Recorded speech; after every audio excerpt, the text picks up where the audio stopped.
ആദിലയും നൂറയും രണ്ടുപേരാണെങ്കിലും ഒറ്റ മത്സരാർത്ഥിയായിട്ടാണ് ഇരുവരും ഷോയിൽ പങ്കെടുത്തിരുന്നത്. എന്നാൽ ഇപ്പോൾ ഇവർ രണ്ടുപേരും രണ്ട് മത്സരാർത്ഥികളായിട്ടാണ് മത്സരിക്കുന്നത്. അങ്ങനെ തന്നെയാണ് ഇവർ കളിക്കുന്നതും. രണ്ട് മത്സരാർത്ഥികളായതിനു ശേഷം പല ടാസ്കുകളും ഇവർ ഇതിനോടകം ചെയ്തു കഴിഞ്ഞു. കഴിഞ്ഞ ആഴ്ചയിലെ വീക്ക്ലി ടാസ്ക് ജയിച്ചത് നൂറയും ടീമുമാണ്. ഈ ആഴ്ചയിൽ ന്യൂദില ചപ്പൽസ് എന്ന ടാസ്കാണ് ബിഗ് ബോസ് നൽകിയിരുന്നത്.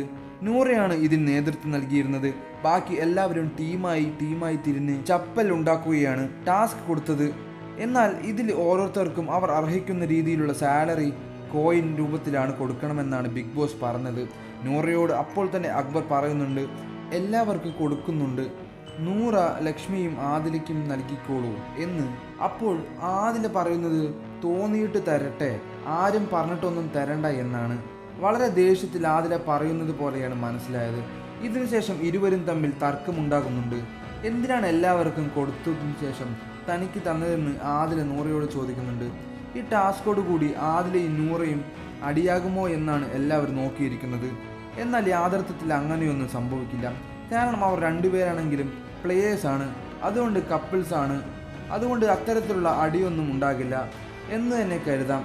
രണ്ടുപേരും മത്സരിക്കട്ടെ, എത്രയോളം പോകുമെന്ന് കാണാമെന്നാണ് എല്ലാ പ്രേക്ഷകരും പറയുന്നത്. ഈ വിഷയത്തിൽ നിങ്ങളുടെ അഭിപ്രായങ്ങൾ മടിക്കാതെ കമൻറ്റ് ചെയ്യുക.